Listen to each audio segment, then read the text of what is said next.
problem, I think part of it is that with the Obama administration, this is my problem with the Obama administration, is they've never, and it's not just Obama, it's the Democratic Party in general, they've never taken black people seriously. Because they never had to. Because we just all vote for Democrats. 97% of black people voted for Barack Obama. He didn't say anything to us. He's giving us speeches on being better parents. Telling us to stop eating Popeye's fried chicken. Remember in Texas, we did that? I mean, think about it. When you go to Jewish Americans, you talk about how you're going to stop anti-Semitism, and you should. You talk about what you're going to do to protect Israel from Iran and from Hamas and stateless terrorism, which you should. You go to women's groups, you say, look, here's how I'm going to protect women's rights. You go to gay and lesbian groups, you say, this is how I'm going to protect you from hate crimes. Then you go to black people and say, stop eating chicken. Y'all might not like what I'm saying, and that's part of the problem. But the point is, every other group is told what he's going to do for them, and we're giving an election. Because he knows we're going to vote for him anyway. And I'm not dissing Obama, I'm saying the Democratic Party operates that way. They came to us over the last week, they haven't addressed our needs for the last 2 years. There has not been a race-targeted jobs bill. We haven't heightened civil rights oversight for fraud, mortgage fraud, loan fraud, etc. Redlining, we haven't done any of that. And then 2 weeks before the election, you turn to black radio, you hear the same commercial. Black people, they trying to get Obama. Make sure you vote. They treat Obama like he's our cousin. They finally got a good job, and these white people trying to get fired. They treat us with no political sophistication. And power, as Virgin Mother said, concedes nothing without what? A demand. Power concedes nothing without a demand. We haven't demanded anything. We haven't asked for anything, and so we haven't gotten anything. Imagine if we held our vote hostage to what everybody else does.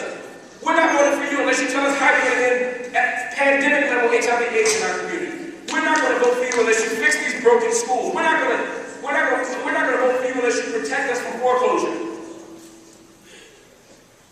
Until you address this food, and you go to Detroit, Chicago, and other major cities in this nation, you can go 10 miles without being able to find fresh fruit and vegetables.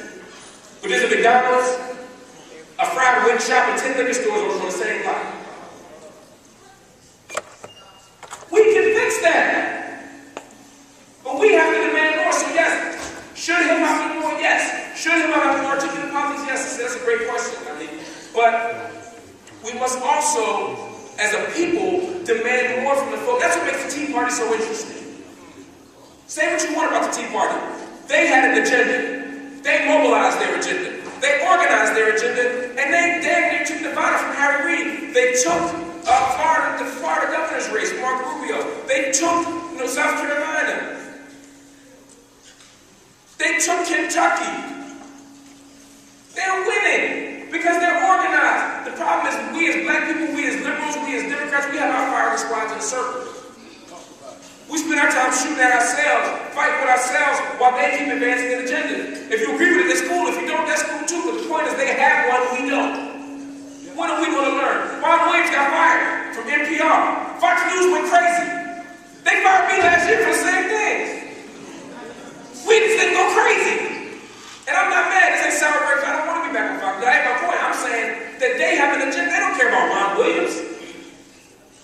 But they know that by making it look like they're defending the black liberal on Fox, they can look fair and balanced while we don't. We got to change that. Hip-hop has a part to play in that, but all of us have a part to play in that. We have to get mobilized and organized for whatever we believe in. Black people, let me say one more thing before we go to the next question. That is, I go to college campuses all around this country. And there'll be 100 black people on campus and 50 organizations. Everybody president and vice president. At some point, we have to put our ego aside, come together with an organization that is unified. Join an organization, join a movement, vote, work, roll your sleeves up. We'll get this thing done. We'll go here and into